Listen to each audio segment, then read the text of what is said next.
Olá, queridos. Tudo bom? Estamos no nosso segundo vídeo, né? Nossa segunda aula.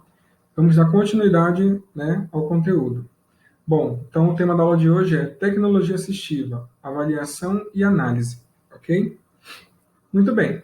Então, o que vamos estudar hoje? Um tema apenas, o processo básico para análise e avaliação da tecnologia assistiva. Muito bem, e quais são nossos objetivos, né? Então, a gente objetiva que você compreenda que o processo de avaliação e de análise da tecnologia assistiva é um processo multidisciplinar, né? E que tem por finalidade a redução de limitações funcionais. Além disso, a gente vai apresentar um passo a passo do processo de avaliação, né, e análise da tecnologia assistiva, levando você a refletir sobre o papel de cada participante no processo. Vamos lá. Bom, então o que você tem que entender primeiro é o objetivo principal, né, da tecnologia assistiva, que é justamente a redução das limitações funcionais das pessoas que necessitam dela, né? Então, temos que analisar além dos aspectos tecnológicos. Por quê? A gente acha que só de a gente entregar para a pessoa um recurso é que ela vai saber usar, que ela vai ter condições psicológicas, condições até mesmo familiares de utilizar, né? Mas você tem que se levar em consideração tudo, o indivíduo como um todo, né? Então, além dos aspectos tecnológicos, né, se a pessoa vai conseguir utilizar, acessar a tecnologia que você está pretendendo, você também vai ter que verificar se a família tem condições, se sabe manusear, se não sabe, você vai ter que ensinar, né? Então, tudo isso leva isso em consideração. Se dá para utilizar essa tecnologia dentro da escola, né? Se não é possível, como pode ser adaptado, né? E tudo mais. Então, a concepção de deficiência baseada no paradigma de inclusão nos impede a pensar o indivíduo em sua relação com o meio e na forma como essa interação é influenciada por condições socioeconômicas, culturais, de percepção, né, as possibilidades de participação e a própria funcionalidade do sujeito. Ou seja, desloca o foco da deficiência da pessoa, né, e localiza na interação que essa pessoa tem com a realidade que ela vivencia. Então não adianta a gente deixar algo desconexo, né? Ah, não, eu vou entregar para esse aluno aqui, ele está precisando disso aqui, ele vai utilizar. E abandona. Não. Ou então só entrega, né? Você tem que ensinar o aluno a manusear, você vai ter que ensinar os professores da sala regular, por exemplo, a utilizar aquele recurso, né? Você vai ter que ensinar a família a utilizar aquele recurso. A família precisa participar desse processo, tá? Então, tudo isso está sendo colocado em questão aqui. Então, não dá para você dissociar o indivíduo da realidade em que ele vive, né? Muito bem. Então, significa que essa limitação do indivíduo, né, será tanto maior ou menor, quanto maior ou menor for a acessibilidade e funcionalidade do ambiente em que esteja, né? Então, não adianta você dar um recurso se ele vai utilizar na escola, em casa, na rua, e nesses três ambientes ele não tem condições de utilizar aquele recurso. Ou ele só consegue usar na escola. Aí, ok, mas e o dever de casa do aluno, né? E a tarefa de casa? E se for, por exemplo, algo que ele utiliza para se comunicar? Ele não precisa se comunicar só com o professor, ele tem que se comunicar com os familiares, tem que se comunicar com os amigos. Então, tudo isso está sendo levado em consideração, tá? Então, a avaliação e análise da tecnologia assistiva deve considerar esses aspectos, tá? Mas aí fica a pergunta, como é que eu posso, né, avaliar, né, qual é a melhor tecnologia assistiva para aquele indivíduo, né? E quem são os participantes dessa escolha, né? Muito bem, então entenda que, como eu estou levando em consideração muita coisa, além do aspecto tecnológico, né, além da criação, da produção da tecnologia, eu tenho que levar em consideração todos os atores desses ambientes onde o indivíduo vai perpassar. Então, nesse sentido, é uma equipe multidisciplinar que é preciso estar junto, né? A família precisa estar junto, a escola precisa estar junto. Dependendo do tipo de tecnologia, se for uma tecnologia de alta complexidade, é necessário, então, um grupo especializado, né, de profissionais para poder atender. Psicólogos, pedagogos, psicopedagogos, né, todos esses precisam estar atuando junto com essa equipe, né? E aí vamos começar, então, o processo básico, né, de avaliação. O primeiro passo é a coleta de informações, né? Então, não adianta a gente, como eu falei, não adianta a gente pensar que o indivíduo que vai utilizar, né, essa tecnologia, ele é fora da realidade. Não, ele tem uma realidade que ele vivencia. Então, o primeiro passo é conhecer o aluno, né? Então, conhecer o aluno, a história dele, né? O que que ele já passou, né? Ah, mas é uma criança, mas deve ter passado por situações complicadas ou situações que aquela tecnologia que você vai escolher vai poder auxiliar. Você vai precisar saber quais são as necessidades dele, né? E quais são as intenções com esse uso da tecnologia assistiva, né? O que que você vai objetivar, né? De fato. Então, esse é o primeiro passo, é o passo inicial, ok? Então, nesse momento, você vai coletar informações do indivíduo, né, do que vai utilizar, do usuário, e a partir daí você vai começar o processo de avaliação para a escolha da melhor tecnologia assistiva para o indivíduo. Depois disso, você vai para o passo de identificação de necessidades. Bom, que necessidades são essas? As do contexto escolar, né? Ou seja, vai ouvir os professores, vai ouvir os colegas dele, vai ouvir os familiares, né? Vai ver quais são os desafios curriculares que o aluno tem que enfrentar, né? Quais são as habilidades, quais são as competências que são exigidas para que aquele aluno evolua, né, no processo de escolarização, né? Quais são as tarefas que o professor exige que ele faça, né? Quais são as habilidades que o professor precisa que ele adquira, né? E quais são as barreiras enfrentadas pelo aluno, né? Tanto as barreiras interpessoais, ou seja, entre os colegas, com os professores, né? E também de conhecimento, né? E de espaço da escola. Isso também é importante ser dito, né? Não adianta você dar uma tecnologia que o aluno só consegue usar quando ele está lá na sala, né? Não, ele tem que usar a todo momento. Ele precisa daquilo, então ele tem que usar a todo momento. Então a escola tem que dar acessibilidade para o aluno, sim. O segundo passo é a identificação dos resultados desejados. Depois desse primeiro passo, que você observa, né, o que o aluno precisa, o que ele já passou, o que ele tem, a escola onde ele está inserido, a família e tudo mais, você vai para a identificação dos resultados que você quer. Então, você estabelece as metas e os objetivos. E também é legal falar que a gente considera as expectativas do aluno e do contexto escolar. Não adianta você vai dar uma tecnologia assistiva para o aluno que ele, por exemplo, que não atende as expectativas dele, ou que não atende as expectativas do contexto escolar, né? É uma coisa que não dá para ele usar dentro da sala de aula dele. Então, não tem condição, né? Seguindo nisso, você tem o fortalecimento da equipe. Em que sentido? Gente, uma equipe não trabalha sozinha, né? E não trabalha sem motivação. Então, é necessário sempre você estar motivando a equipe que está desenvolvendo essa tecnologia. Então, independente se for uma ou duas pessoas somente, né, só o professor lá do AEE, né, ou então o professor da sala mesmo, né, o diretor que está trabalhando nisso. Então, não adianta você ficar só vocês dois, né, só esse pequeno grupo, e não se motivarem. Então, ponto, participação da família e participação do aluno. Isso é necessário, pessoal, indiscutível, né? A gente precisa ter essa participação, porque a família não vai só receber, né? Ela vai também utilizar, ensinar, ajudar o aluno a desenvolver essa tecnologia, a utilizar essa tecnologia. Quando ele não estiver na escola, é a família que vai estar, então a família precisa participar desse processo, né?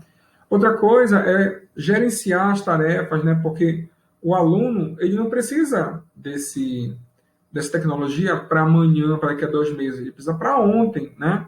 Então, quanto mais otimizado for o trabalho, melhor, né? As trocas de experiências é sempre bom a gente ouvir o que outros já fizeram, né?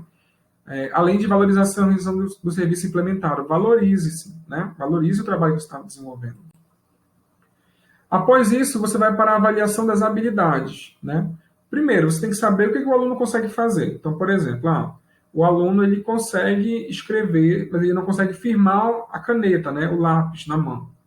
Então, já vou pensar nesse sentido. Olha, o aluno ele consegue fazer isso, mas ele não consegue firmar o lápis, mas ele consegue escrever. Se o lápis estiver firmado na mão, ele consegue escrever, né? E depois, a pergunta é, o que é que esse recurso vai trazer de ampliação de habilidades, né? Então, não adianta só esse recurso resolver um problema se ele não facilita todo o processo, né? Porque senão a gente fica só num sintoma, né? A gente não vai para o todo, né? Então, a ideia é que ele também amplie habilidades do aluno, né? Além disso, depois você vai para seleção e a confecção e teste dos recursos. Em que sentido?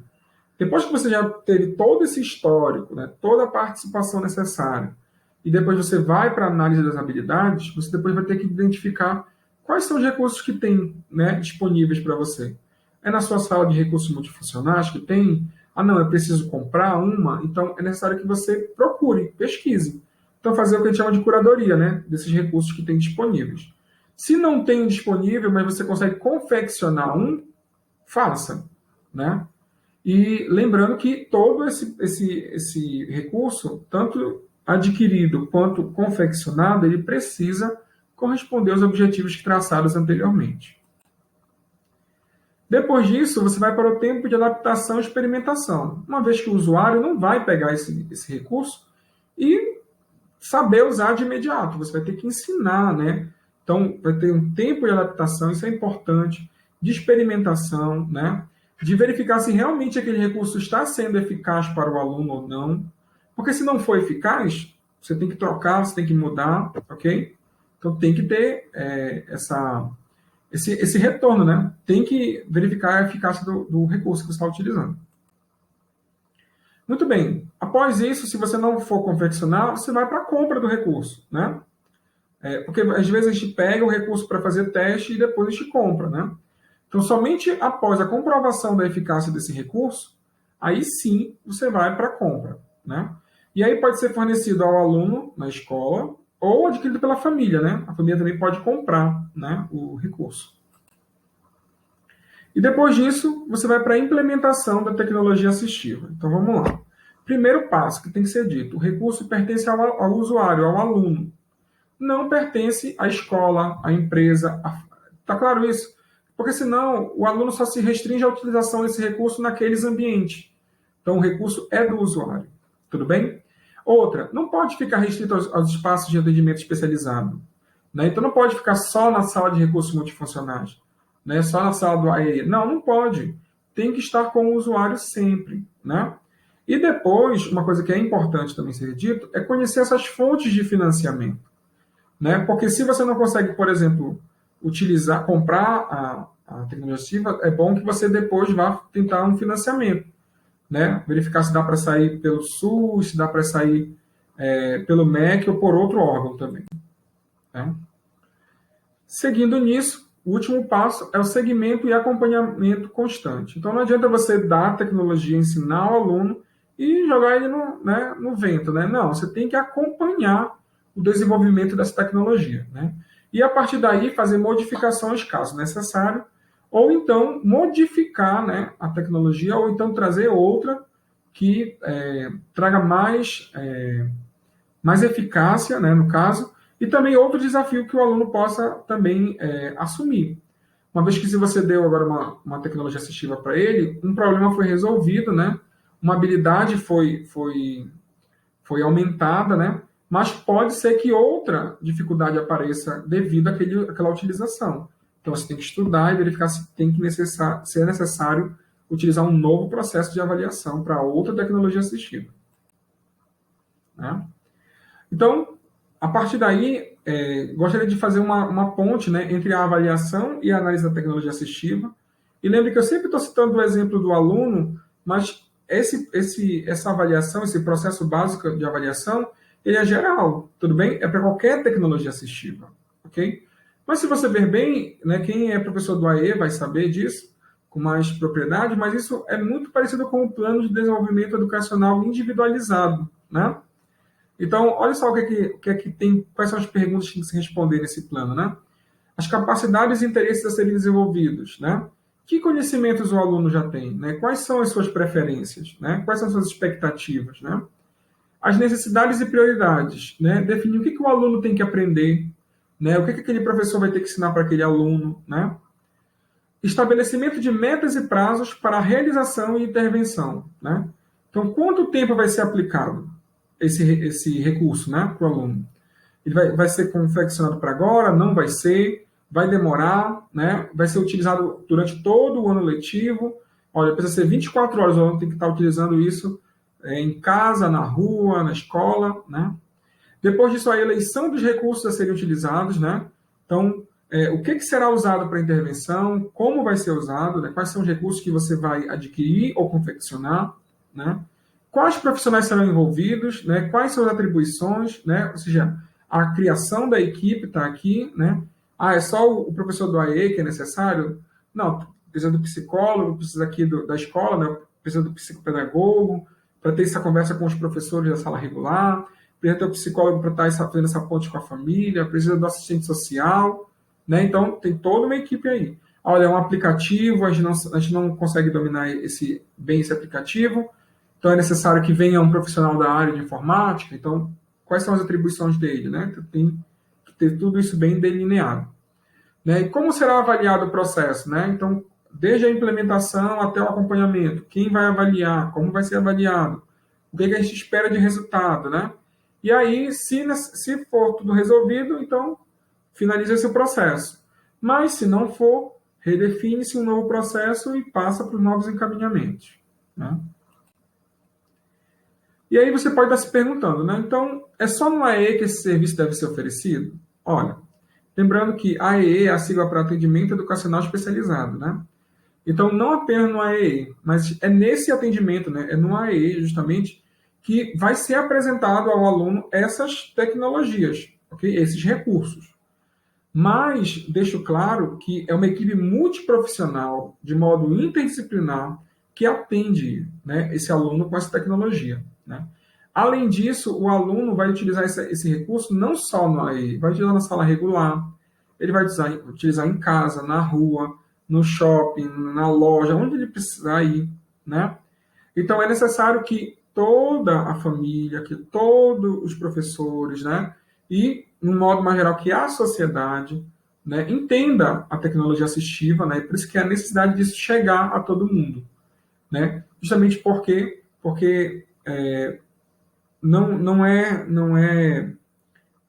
necessário, desculpa, entenda, né, é necessário que chegue para todo mundo, porque isso vai ser um instrumento que essas pessoas, né, as pessoas com deficiência, vão utilizar para mediar sua comunicação, mediar a sua forma de fazer as tarefas diárias, dentre outras coisas que a gente já viu na aula passada.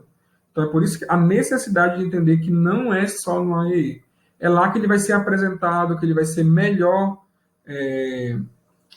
atendido nesse sentido de preparação, de implementação, de acompanhamento, mas toda uma equipe acompanha, não é só o professor do AEI, e nesse sentido todo mundo precisa saber, porque o indivíduo não está isolado da sociedade, tá bom? Então, é nesse sentido que eu finalizo a minha fala, tá? Bom, queridos, e aí chegamos ao fim de mais uma aula, agradeço a todos, tá? E aí, nos vemos na próxima. Um abraço.